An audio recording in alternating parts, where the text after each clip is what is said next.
Junto a Fundación Ecoprácticas y Ser Creativo, Gestión y Desarrollo Humano, te invitamos a Conexiones Sostenibles, una iniciativa que busca conectar a personas y organizaciones que están construyendo un mundo más justo y sostenible. A través de nuestras conversaciones descubriremos cómo el desarrollo humano puede ser una fuerza transformadora y convertirnos en tu nuevo compañero de viaje en el camino hacia la sostenibilidad. En cada episodio aprenderemos de expertos y líderes que están poniendo en práctica soluciones innovadoras. Únete a nosotros para descubrir cómo el desarrollo humano puede ser la clave para un futuro mejor.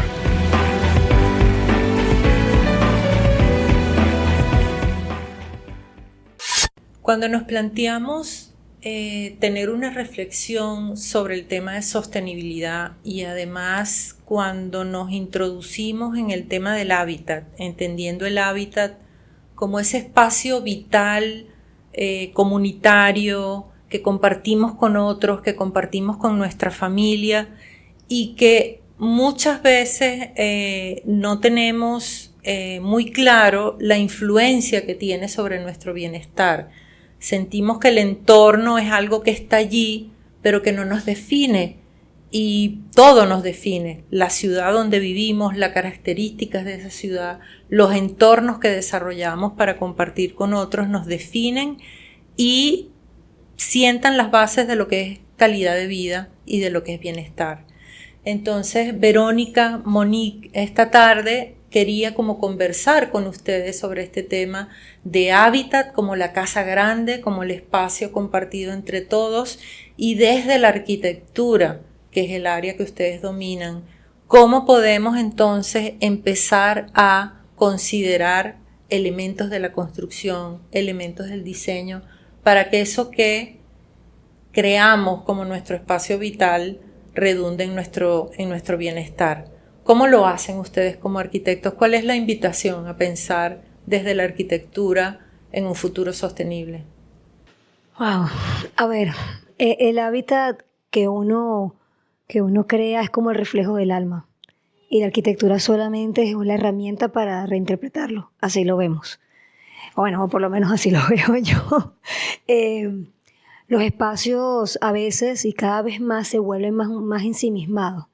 Y pareciera que cuando se conversa en términos de sostenibilidad, se habla como de un macro gigantesco cuando realmente es la suma de las partes. Es la contribución donde yo salgo de este pequeño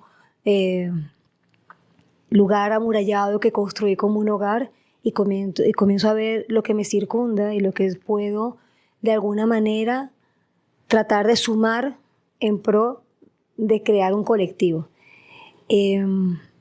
Actualmente a veces es complicado, y no porque sea complicado, sino porque es complejo poder traducir la sostenibilidad en términos del estar y de pertenecer a un hábitat, porque las personas y los que habitamos, por lo menos esta ciudad, creemos que, como bien dices, el entorno no nos afecta porque estamos protegidos. Pero tan pronto abres la puerta de tu casa y sales a la acera, te das cuenta que tus problemas caen en el mismo lugar donde también lo tiene tu vecino. Y que creo que es una gran oportunidad para más bien potenciar el trabajo cooperativo para crear bienestar. Sí, de hecho, también es muy subjetivo, ¿no? Porque desde qué punto de vista es bienestar para ti o qué significa bienestar para mí. En casos muy distintos, hablando también en diseño de interiores y hablando también en términos de cómo vivimos o cómo habitamos en una ciudad. Y yo creo que converger o llegar a un punto de encuentro puede ser donde se mantenga como ese equilibrio, ¿no? Donde las personas en ciertos espacios o digamos lo que viene siendo por distintos distritos, municipios, se comportan de manera distinta por su manera de clasificarse como sociedad, por su manera de ver las cosas y la manera de habitar el espacio por cada persona, por cada región o por cada momento, yo creo que es completamente distinto. O sea, si nosotros nos preguntas, por lo menos a mí me preguntas, si el habitar de los 80 es el mismo que hoy en día, nada que ver. Entonces es una cuestión que yo creo que va cambiando muchísimo en el tiempo y va evolucionando dependiendo de cómo también nosotros vamos desarrollándonos como seres humanos. Así es, muy interesante lo que dicen porque efectivamente es dinámico. O sea, las realidades cambian, nuestros contextos también. Y yo sí siento que hay una sensibilidad cada vez como más amplia en el tema, y además una sensibilidad que ustedes como arquitectos pueden traducir mejor. Yo vengo de una historia nací en un pueblo, en un campamento minero, y mi casa estaba construida con sistemas de recolección de agua de lluvia, tenía huerto, temas que uno está escuchando ahora como alternativas, cuando a lo mejor mirar hacia atrás nos toca un poquito, y retomar como buenas prácticas que ya teníamos, ya forman parte de nuestra cultura. ¿Qué les motivó a ustedes a este tema de conectar sostenibilidad con la arquitectura? ¿Qué experiencia personal sienten que fue así como que, wow, esto tengo que hacerlo porque sí? Sabes que es muy gracioso porque uno practica sostenibilidad sin saber que lo está haciendo. Y eso es como en este país una tesis que ¿sabes? La mayoría de las personas tienen este tema del triple impacto desarrollado y no lo saben. Mi historia personal es que yo vengo de un hogar de escasos recursos, donde en algún momento era muy complicado tener juguetes o tener resolver problemas de la manera práctica, que era comprar y reponer. Más bien teníamos que trabajar con lo que estaba. Y aprendí desde muy joven a trabajar con residuos para poder traducir esto. Genuinamente en esa época yo lo reinterpretaba como que yo quería ser albañil. Yo me quería dedicar a la construcción porque me parecía fantástico cómo estos operarios tenían la capacidad de traducir un material y convertirlo en algo habitable. Con el pasar del tiempo, bueno, obviamente aprendí de arquitectura, pero el tema de cómo juntar arquitectura con sostenibilidad fue algo que fue intuitivo, fue muy orgánico, no fue como, nos parecía como elemental, era como, es que debería hacerse así. Y creo que el gran despertar como sociedad vino después de la pandemia. Porque cuántas personas no están hablando de esto de hace tantas décadas atrás, y ahora en efecto la sensibilidad se multiplicó al punto de que hoy estamos sentados aquí conversando porque hay personas que se interesan por estos temas, cosa que hace una década atrás a lo mejor era como, esto no va a ocurrir en Venezuela nunca, esto ocurre allá. Pero creo que la pandemia a todos nos hizo ver nuestro propio espacio y entender que estábamos dando por sentado muchos procesos, y que el día de hoy a lo mejor ese carrito que yo hacía con una botella de plástico cuando era muy niña, ahora resulta ser que es un elemento disruptivo para apoyar comunidades vulnerables, porque se tradujo no en una solución para una problemática puntual, sino como un despertar y una revalorización de conceptos que llevan a sociedades a cambiar su forma de ver. Y creo que esa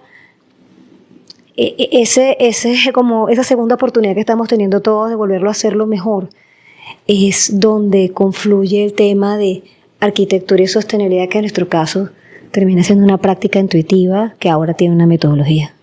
De hecho, es curioso porque cuando vamos a un espacio, a una comunidad donde obviamente hay muchas personas que habitan de maneras distintas, ellos muchos se acercan y dicen, oye, pero yo hacía eso. Yo en verdad, entonces significa que yo he hecho upcycling toda mi vida, porque resulta que en casa habían hecho algo para transformar. Nos pasó hace nada, de hecho, en una formación que había unos chicos que estaban estudiando, bueno, para aprender los términos básicos, cómo clasificar los residuos y, digamos, toda esta terminología, pero muchos de ellos, aunque al principio estaban como muy, muy temerosos y ansiosos por lo que iban a escuchar, la sorpresa para nosotras fue al revés. Cuando empezamos a preguntarles, ¿ustedes qué han hecho? Todos quedaron como en silencio al rato, empezaron, me imagino, que a reflexionar bien y dijeron, oye, yo lo hago en casa. Ajá, pero cuéntanos qué haces. Resulta que él con su papá agarraba y reparaba cosas, reparaba la lavadora a partir de ciertas piezas que podía conseguir. Él mismo agarró y bueno, con su papá también había hecho relojes a partir de piezas mecánicas del carro. Entonces, él dijo, yo no sabía que podía hacer eso. Uno, que tenía la capacidad; dos, la creatividad; y tres, para saber que estaba en mis manos algo que para mí yo consideraba que solamente lo hacía yo solo. Pero ahora veo que una empresa de arquitectura me está enseñando una terminología que está al alcance de todos. Entonces, ha sido muy interesante, de hecho, a lo largo de todo este tiempo, ver que cuando vemos a estos lugares, las personas ya lo hacían. desconocían del término solamente, pero estaban muy conectadas con esto y por necesidades también diferentes, obviamente, en el país, pues tomaban esta iniciativa. Sí, me hace pensar que es algo como intuitivo, usaste la palabra intuitivo, y como de sentido común. Parece que de alguna manera nuestra intuición, nuestra mente y lo que somos como individuos nos hacen ser más congruentes cuando estamos actuando de esa manera, con ese nivel de conciencia y respondiendo a las demandas del entorno. Ustedes tienen, no hemos hablado de eso, pero tienen un proyecto personal y profesional que es Proyecto MAF. Y tal vez la pregunta que se me ocurre hacerles es cómo desde la arquitectura podemos pensar en el impacto social, en una construcción para todos, pero no solo para todos, sino para toda la vida. ¿Cómo conceptualizan eso ustedes desde Proyectos MAF? Y esto tiene que ver con que, bueno, el concreto ya está, nuestras casas están construidas, pero ¿cómo podemos empezar a pensar en nuestro espacio inmediato, pensando en que es un espacio donde vamos a estar por largo tiempo? ¿Cómo pensamos en esas condiciones? ¿Cómo pensamos en el tema de la luz, las corrientes de aire, las puertas, los accesos? Y cómo tampoco es imposible revertir a lo mejor una visión que viene de la maximización del espacio, del metro cuadrado, a una visión que nos permita como que ese ambiente sea más grato y más agradable, ¿no?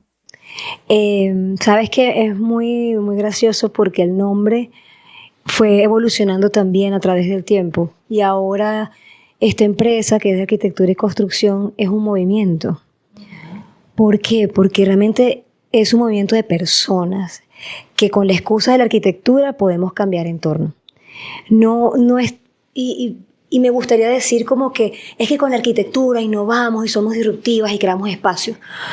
Pero ha sido una experiencia tan linda cuando se incorpora sostenibilidad dentro del movimiento entendido con su definición, y no es que simplemente era que estábamos preocupadas por cómo manejar un material o cómo generar empleo. Bueno, pero empezó intuitivamente así. No, claro, pero cuando uno le pone la etiqueta, qué interesante cuando uno puede poner una definición a lo que uno hace, porque entiendes lo potente que es y lo racionaliza y lo vuelves cultura de la empresa.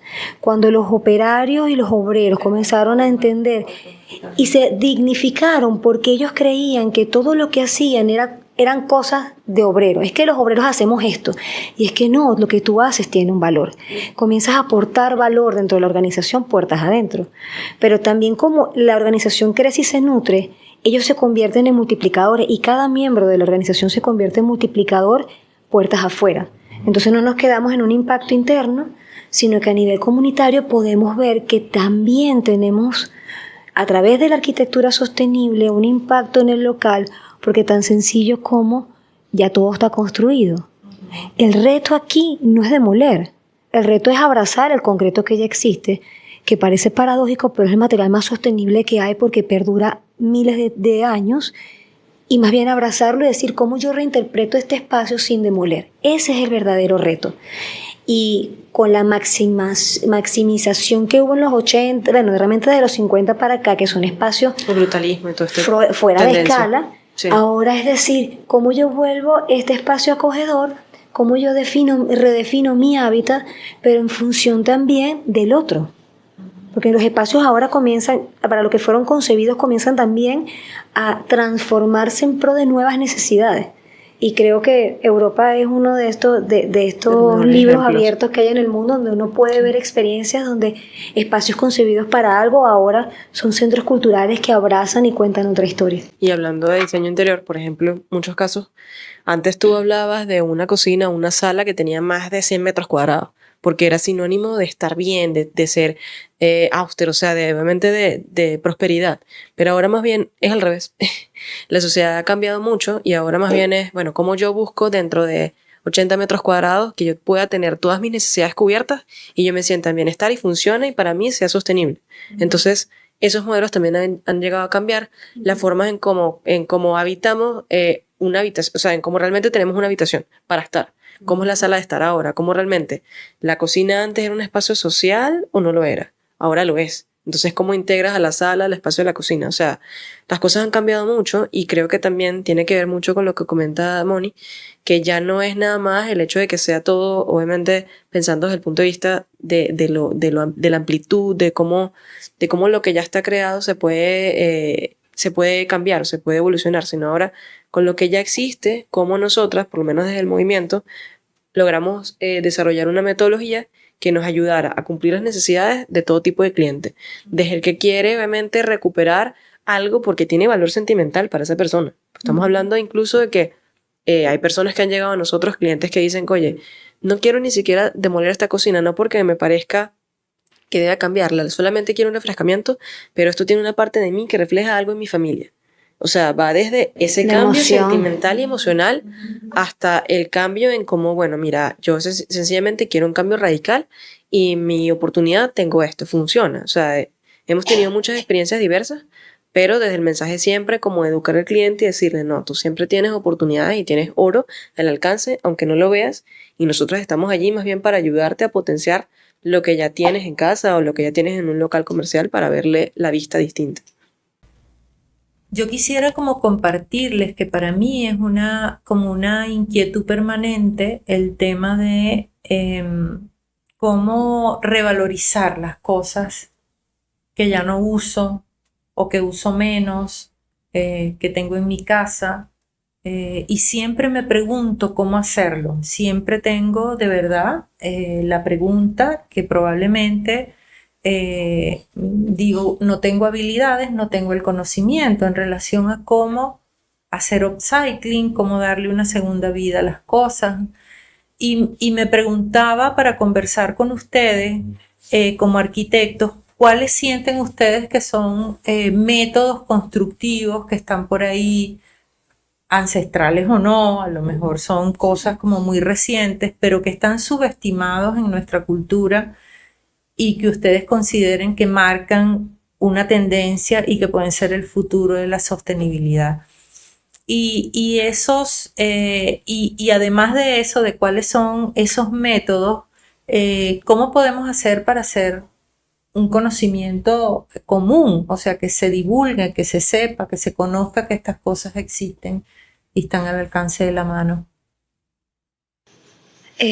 ¿Cómo revalorizar? Es complejo, no imposible, porque tenemos demasiados siglos aprendiendo a quitarle el valor a las cosas. O sea, así nos enseñaron, pues una economía lineal, yo extraigo, produzco y boto. Ahora con los nuevos modelos circulares, donde yo realmente extraigo, produzco, no boto, sino que lo llevo a la cadena de reciclaje o lo reutilizo o lo desarmo nuevamente y vuelvo a crear algo nuevo, el valor comienza a ser protagonista. Cuando uno, puertas adentro, uno dice, ¿cómo hago yo para transformar esto? Lejos de obviamente ir a Pinterest a buscar qué ha hecho otra persona, hay una metodología que se llama la metodología desde el diseño, que es un poco que acompaña cómo nosotros podemos tener un material en las manos y visionar lo que pudiéramos hacer, o tener un diseño en la cabeza y decir, este material me ayuda. Claramente hay que desfragmentar el material, entendido que si es un pantalón, ya no va a entender que no va a seguir siendo un pantalón, sino que ahora es tela.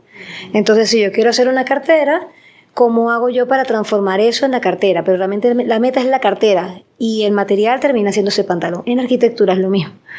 Si yo quiero tener por lo menos un jardín, quiero rediseñar mi jardín y yo lo que tengo son especies que a lo mejor en casa terminan siendo para huertos, o sea, perejil, cebollín, porque yo no puedo hacer un paisajismo con eso.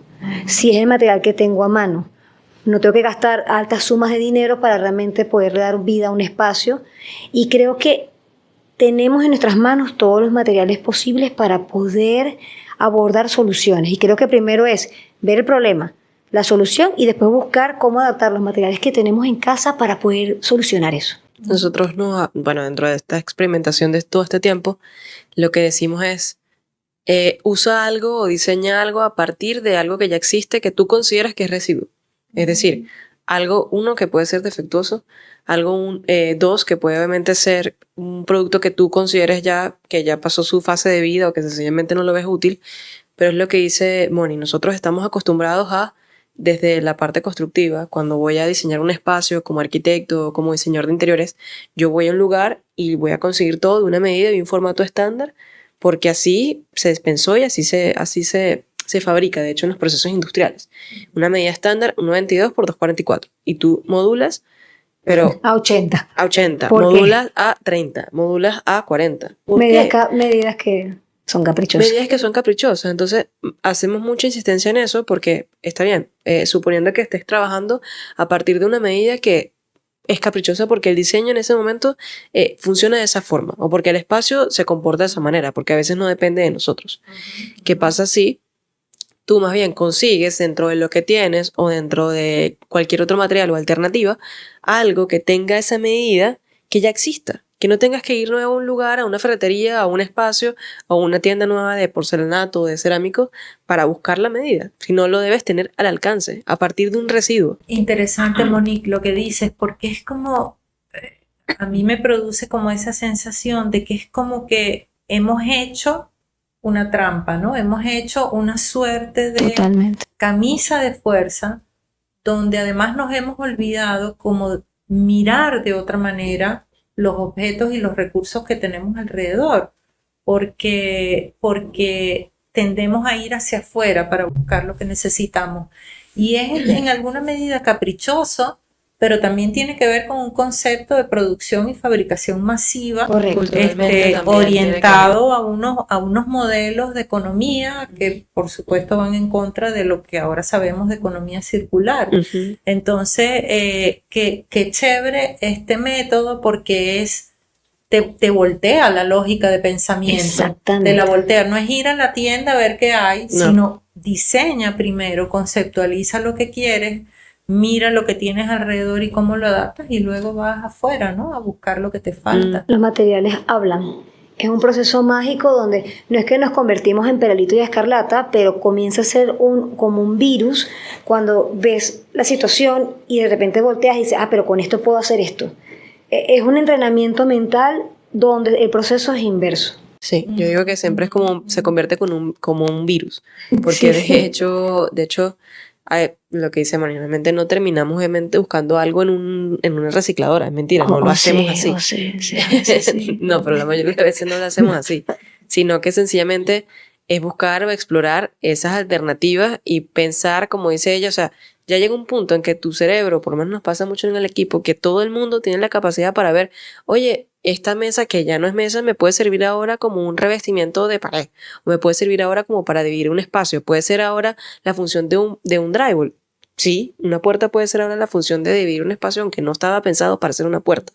Entonces, ¿cómo tú piensas en algo que tienes que buscarle una solución a un problema, pero buscándolo en función a algo que originalmente no estaba diseñado para hacer eso? Y la máxima es que vas a ahorrar dinero. Y bueno, obviamente dentro de este modelo que nosotros hemos estado viendo desde hace tiempo y que hemos estado explorando y realmente con altos y bajos, porque en muchos momentos pensamos que no podía funcionar y luego nos dimos cuenta que esto es un modelo de negocio que para nosotros fue rentable y dijimos, bueno, vamos a enseñarle ahora a los clientes cómo pueden hacerlo también ellos rentable a través de sus propios. Sí, al escucharlas también es esta idea de que el hábitat lo construyes tú, no los materiales. Correcto. Entonces, esa participación en el proceso de conceptualizar algo, todo adquiere un sentido y además hay una conexión que es emocional con tu entorno. Entonces, bueno, el tema de bienestar que hablábamos al principio son dos procesos que se nutren automáticamente en esa participación. Pensando un poco en el tema de los grandes mitos que pudieran a lo mejor frenar nuestra creatividad. O sea, cómo nos quitamos un poco las barreras del concreto, de que lo que ya tenemos está hecho. ¿Cuáles son esos grandes mitos desde el punto de vista de la construcción y la arquitectura que nos pueden limitar a tener una visión sostenible? Y lo otro sería, ¿cómo se imaginan Monique y Verónica una ciudad sostenible? ¿Cómo es? ¿Cómo la sueñan ustedes? ¿Cómo piensan en ella? Dentro de los mitos, forma y función. Forma y función. ¿Sabes qué? Hay una cosa, tenemos muchas décadas trabajando en función de los padres de la arquitectura. Y a lo mejor quien nos escuche van a decir, estas mujeres están locas, pero la humanidad ha cambiado tanto en los últimos 70 años que lo que visionaron nuestros padres del diseño hace 7 décadas, 8 décadas atrás, o inclusive hace un siglo, ellos llegaron en su momento para cambiar el paradigma de lo que se venía haciendo. Establecieron las bases de lo que hoy vivimos, pero siento que estamos con una camisa de fuerzas para hacer innovación en estos temas, porque seguimos abrazados a un cambio de paradigma que pasó hace muchos años atrás. El tema de que nos digan que ya todo está creado, para nosotros siempre hay un mantra en la oficina que dice la imaginación es un mundo ilimitado. Y creo que la manera de aproximarse a la arquitectura debe cambiar, porque somos una de las economías más contaminantes del mundo, porque seguimos trabajando en función de hacer un espacio bonito y que funcione, pero esa belleza tiene un precio a nivel de sostenibilidad. Y es muy alto el costo a pagar cuando quieren revertir el proceso. Entonces hay una serie de certificaciones ahora que avalan modelos de sustentabilidad que después quieren como forzarlo a ser sostenible cuando la base no hablaba de eso. Entonces, cuando no se pensó desde el principio, exacto, desde la conceptualización del proyecto. Termina siendo como un gran mito que podemos ser sostenibles sin cambiar la conceptualización de base. Entonces, queremos hacer una ultramaratón, pero yo voy a seguir caminando mi Parque del Este todas las mañanas. No, tienes que cambiar tus hábitos desde el principio. Y creo que ahí hay una cosa a nivel académico y profesional que sigue siendo un gran mito. Y en función de lo que está creado ahora a nivel de ciudad y de uso, por lo menos Venezuela, con la gran depresión que se ve en la ciudad a nivel de estructura, de infraestructura, de espacios públicos, tiene que haber una reforma integral de la ciudad en función de las nuevas necesidades de sus usuarios, donde claramente demográficamente hablando pareciera que cada vez más hay más adultos mayores que jóvenes y que la ciudad va a comenzar a pedir ciertos requerimientos para los cuales no está preparada. Y si quieres, Berito, comentar. Y también retomando un poco qué pasó en esas técnicas constructivas de nuestros antepasados. ¿Qué podemos rescatar nosotros de ese momento hasta ahora que son positivas, que siguen siendo sostenibles desde hace millones de años?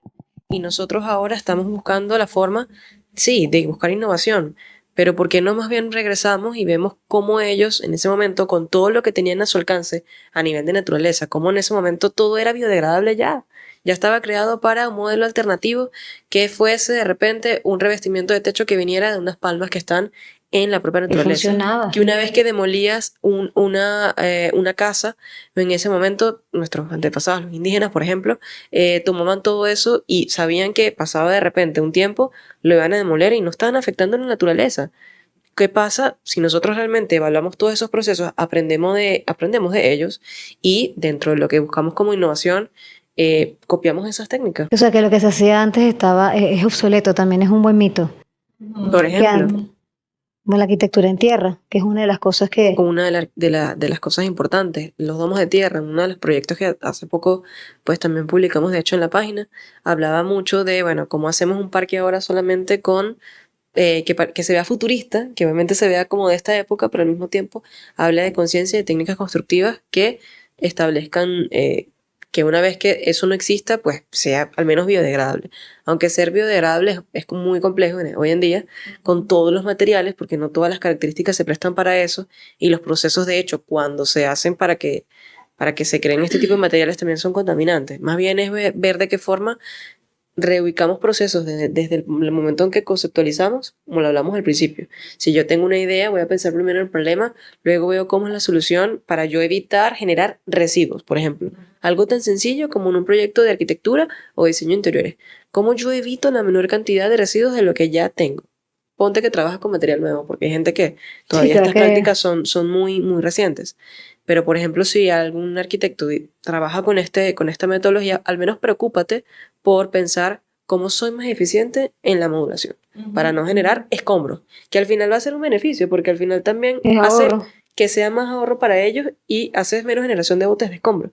O comprender el entorno para que cuando implantes tu vivienda o la solución que vayas a hacer, genuinamente tengas la mayor cantidad de luz natural entrando por tus ventanas y una corriente de aire que, bueno, que mejor ejemplo que la Universidad Central.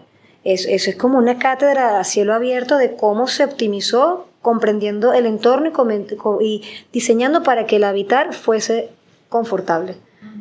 Y creo que esas prácticas se han ido perdiendo por querer tropicalizar arquitecturas que no son propias para este clima. El vidrio. Los Corting Wall. Las cajas de vidrio, que no deberían estar Correcto. en toda Caracas. Pero vamos a ser sostenibles. Es complicado, ¿no? Pero bueno. ¿Y cómo nos imaginamos nosotros una ciudad diferente? Pues yo creo que, como comentamos hace unos minutos, creo que es una ciudad que podamos nosotros vivirla desde todo punto de vista. La persona obviamente que no es peatón, que pueda habitar y que pueda caminar para buscar lo esencial, para hacer diligencias, para realmente decir un sábado en la mañana de pararse y decir yo voy a caminar de aquí, por lo menos Caracas tiene muchos valles, ¿no? Es una montaña, pero yo decir que puedo caminar de una zona a otra donde el transporte funcione, no contamine y al mismo tiempo también yo pueda sentirme en bienestar, viendo obviamente naturaleza, viendo cosas que puedan realmente hacerme parte de la ciudad y estar en bienestar. Una ciudad amable donde yo vivo en la montaña y cuando bajo a Caracas es como qué ruidosa es Caracas, qué contaminada está el aire, que te pica la cara, que sí afecta y que estás en un lugar y es un tormento porque es un ruido que no para. Y estás con el marco del Ávila, así como está en la foto, hermosísimo, pero es tanto la invasión contaminante que hay del entorno que el Ávila pasa a un segundo plano. No lo disfrutas como debería. Y creo que sí, una ciudad. Espacios de encuentro con la naturaleza dentro de la ciudad. Creo que es una de las cosas que más que pudiéramos pensar como una propuesta desde el punto de vista del urbanismo y desde la arquitectura, cómo realmente yo puedo contemplar lo que ya existe, que hay joyas en Caracas arquitectónicas. Lo que llaman corredores, ¿no? Hacer corredores verdes. Corredores verdes. Conectar las distintas áreas de la ciudad. Y proyectos hay miles, la cosa son las implementaciones. Que esperemos que obviamente pues las cosas puedan ser más en torno o pensadas en torno a cómo se piensa en el bienestar del ser humano y no del carro, porque creo que la ciudad ha estado como adaptándose constantemente a poder permitir que el carro llegue a más lugares y es como más bien debería ser el peatón el que la habita, no el vehículo. Yo uno de los contrastes que pasa creo que cuando la mayoría de las personas van a Europa, la mejor sensación de la gente es puedo caminar, puedo ir de una esquina a otra donde tengo todo a la mano y funciona porque solo camino. Entonces creo que a Caracas le hacen falta más áreas, más estos corredores que hablamos, más espacios para poder circular y vivir la ciudad, no desde el carro, sino desde caminarla desde a pie. Donde los árboles no sean un problema, sino una solución y que podamos sembrar más árboles en vez de talarlos. Por ejemplo. Sí. Yo creo que hay una asociación directa entre sostenibilidad y simplificación de las cosas. Creo que es muy potente entender que en la simplicidad tanto de los procesos, de cómo hacemos las cosas, en volver a lo básico, en volver al origen, volver a nosotros como diseñadores de nuestro propio entorno, como reconocer quiénes somos y cómo ese hábitat nos representa también. Tú hablabas del tema de los materiales, de esa idea del urbanismo o del diseño de interiores, que a veces vas a casas y las ves todas igualitas y dices, bueno, pero ¿qué pasó aquí? ¿Cómo este espacio? ¿Qué me dice este espacio de las personas que habitan allí? Y bueno, también esa idea de que los espacios se van transformando, que no es menor, y yo no sé si ustedes lo han vivido, pero cómo los espacios se vuelven vida también. Muchos hemos tenido la experiencia de tener que dejar una casa y volver a los 2 años y la casa estar muerta de alguna manera. Sí, o sea, claro. Hay como una dinámica allí interesante que tenemos que entender y que tenemos que aceptar. Entonces, ese concepto de la simplicidad, si lo pensamos, como ustedes como arquitectos, ¿qué recomendaciones, qué sugerencias, qué propuestas desde Mafo, también desde su experiencia personal, les pueden contar a quienes nos escuchan. Sabes que chévere poder estar otra vez hablando de esto porque fue como el inicio, como la arquitectura reinterpreta el alma de quien la habita, como que va a habitar el espacio. Porque la manera como nosotros podemos plantear como arquitecto una solución para un cliente que quiere abordar la modificación de su espacio viene por escucharse. A veces termina siendo muy triste cuando las personas no quieren solucionar problemas de sus espacios, sino quieren es tener algo que se parezca a. Y terminamos teniendo casas repetidas, casas sin alma, casas que no son apropiadas por quien la habita, sino simplemente para hacer como un cheque en la lista. Uno de los compromisos de nosotras como organización es que nosotros tratamos de que nuestros diseños sean atemporales. Y creo que en la atemporalidad hay sostenibilidad, porque en la medida que tú puedas alargar un diseño que no se tenga que amalgamar con lo que está pasando actualmente, sino que pase por encima y simplemente funciona, es bello, pero también incluye la identidad de la persona que va a habitar. En esa medida, el proceso de refrescamiento se puede alargar unos 20, 30, 40 años. Cuando hablamos así, entonces la simpleza del proceso es mucho más fácil de entender porque al final lo que tienes que hacer es satisfacer una necesidad que termina siendo habitar. Entonces, todo ese ruido que uno puede incorporarle a través del diseño de interior, por los decorados, por todos los accesorios que uno imprime en un espacio, no terminan siendo solamente adornos, sino tienen identidad y tienen alma. Como bien dices, cuando uno se va de un lugar y vuelve a los 2 años no está, claro, porque quien imprime el alma a los espacios es quien lo habita. Los espacios per se no tienen alma. Lo tiene la persona que está allí, que los usa y que los vive y que los suda. Y poder incorporar y darle valor a lo que era del pasado y volverlo a tener contigo, sabiendo que eso te va a dar una identidad, que te va a diferenciar y que va a poder imprimir tu personalidad, porque eso tiene una memoria, tiene una historia que cuenta. El proceso termina siendo simple porque es elemental. Lo que tengo me sirve, lo que tengo lo acomodo, lo rediseño y lo vuelvo a poner. No pierde el valor, pero sí, es muy bello el tema de la simpleza. Incluso cuando hablamos del apego, ¿no? Que también es muy emocional. Pasa en muchos casos que, bueno, ya hay cosas que en cierto modo para esa persona cumple su ciclo y ya es hora, bueno, de deshacerte de esto. Pero ¿qué pasa cuando regresas atrás? Y ya hemos hablado de esto en varias oportunidades y dices, ya va, pero esto significó para mí en este momento tal cosa y necesito ahora seguirlo conservando, a pesar de que lo tienes arrumado, a pesar de que lo tienes en un cuarto ocupando espacio, pero ya va. Espera un momento, toma una pausa y dices, ¿qué pasa si ahora lo incorporo de una manera distinta en el espacio 1 o 2? ¿Qué pasa si genuinamente ya cumplió su ciclo? Tú tienes ya el desapego de eso que a alguien más le puede funcionar, que le puede sacar más utilidad que tú y que luego obviamente va a tener más funcionalidad y le va a circularidad al producto. Entonces es como tienes que hacer esa reflexión de cara a lo que tú sientes, a cómo realmente quieres evolucionar y cómo realmente te puedes sentir mejor para ello, ¿no? Entonces es como ese proceso emocional donde decides con qué qué puedo tener que se sigue pareciendo a mí en el espacio o que sigue hablando de la historia de lo que quiero contar, pero al mismo tiempo cómo también me desprendo de algo que ya cumplió su ciclo para mí y puede luego ser circular para alguien más.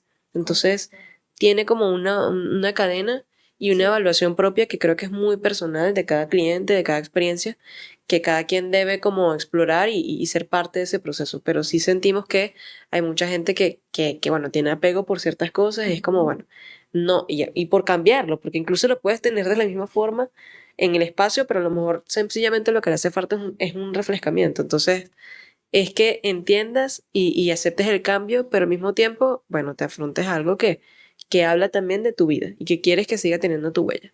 Sí, me haces recordar, Verónica, de mi infancia y ese sentido bueno, del valor de los objetos más allá del uso. Darle sentido trascendental a los objetos. Tú lo mencionabas, Mónica, al principio, ¿no? Como esta espiral de consumo y desecho en la que nos hemos metido, y que bueno, sí, es como hemos, digamos, decidido funcionar como sociedad mayoritariamente. Y qué bonito, bueno, la idea de que lo que decía, de que es un proceso continuo, que es interesante, que no es que la casa ya quedó bonita, está lista y ahí se quedó estática.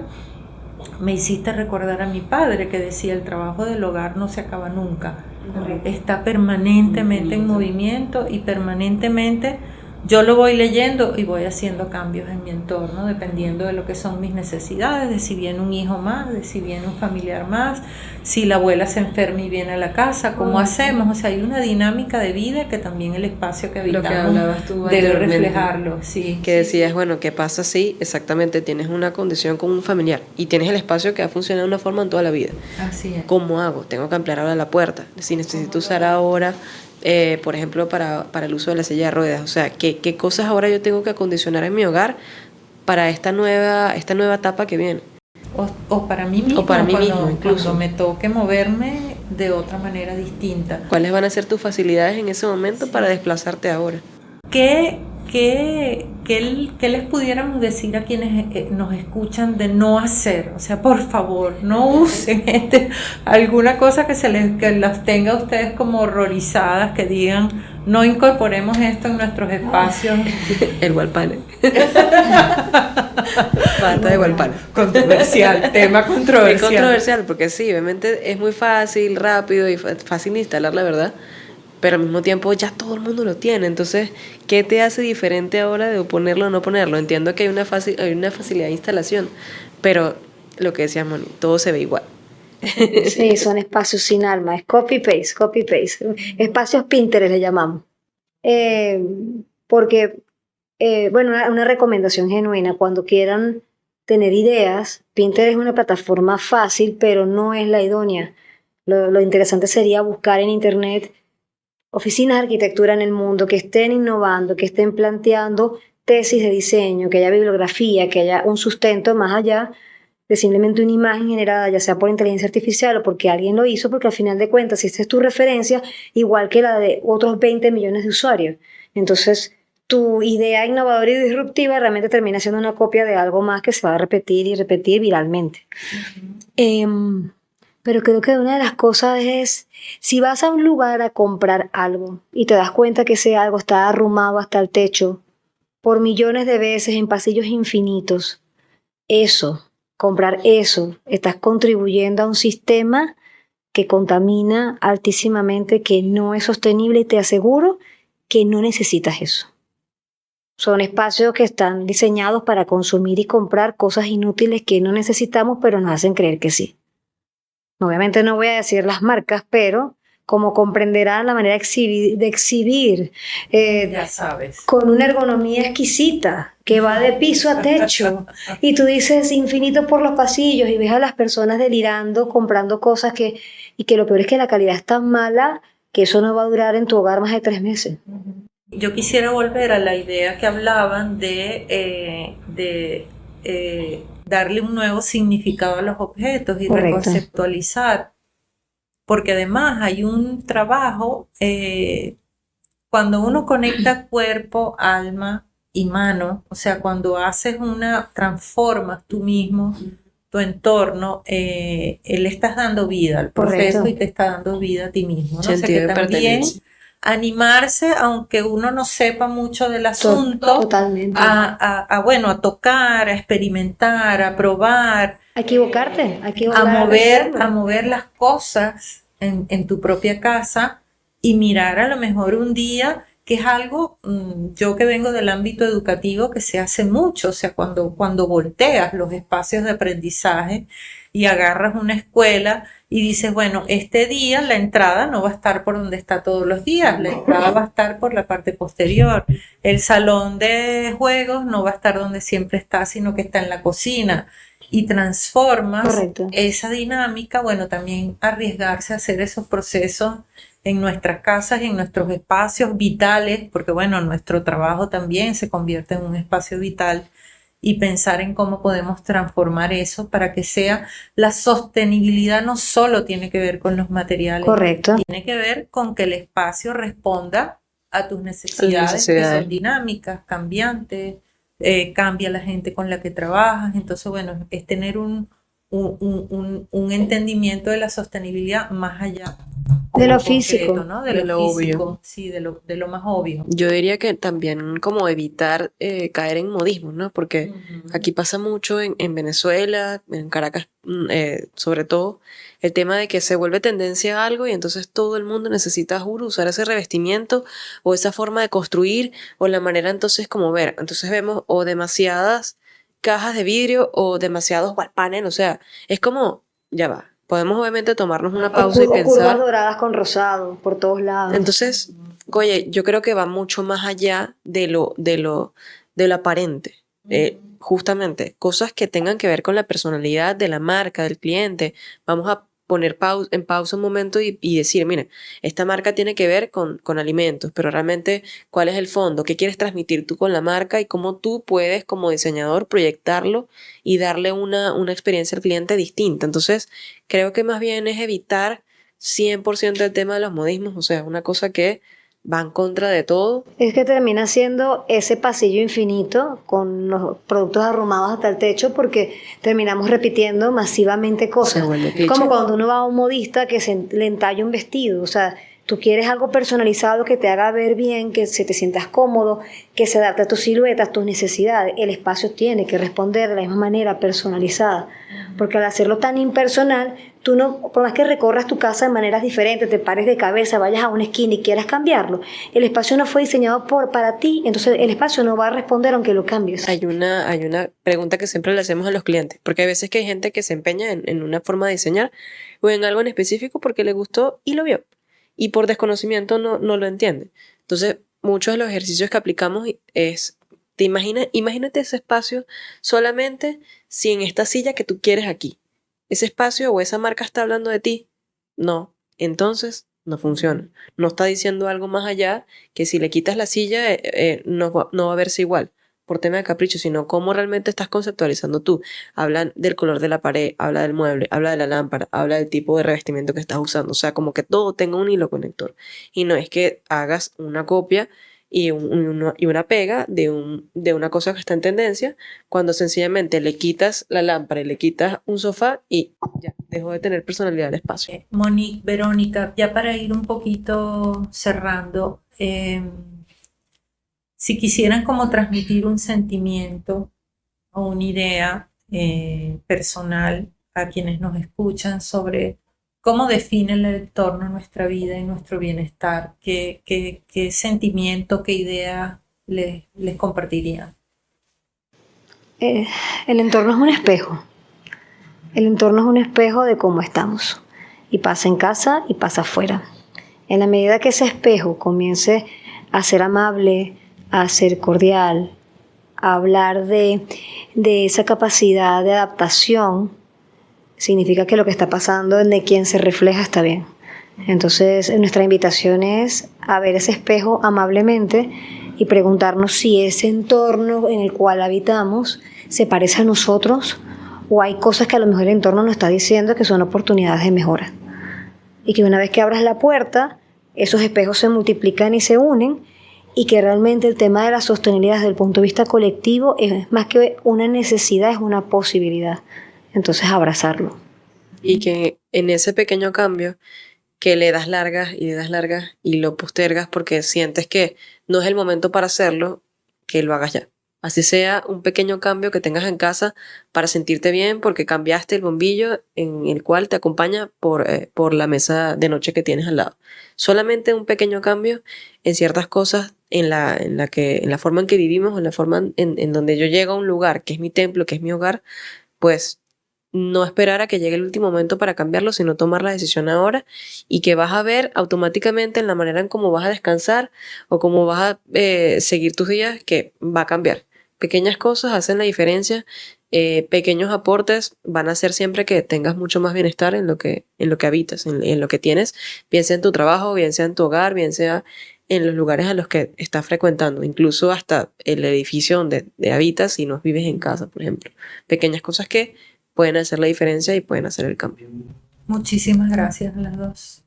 A ti A por ti la invitación. por estar aquí. Conversa más sabrosa. Suscríbete a nuestro canal y síguenos en redes sociales para no perderte ningún episodio. Comparte este podcast con tus amigos y familiares y juntos inspiremos a más personas a tomar acción.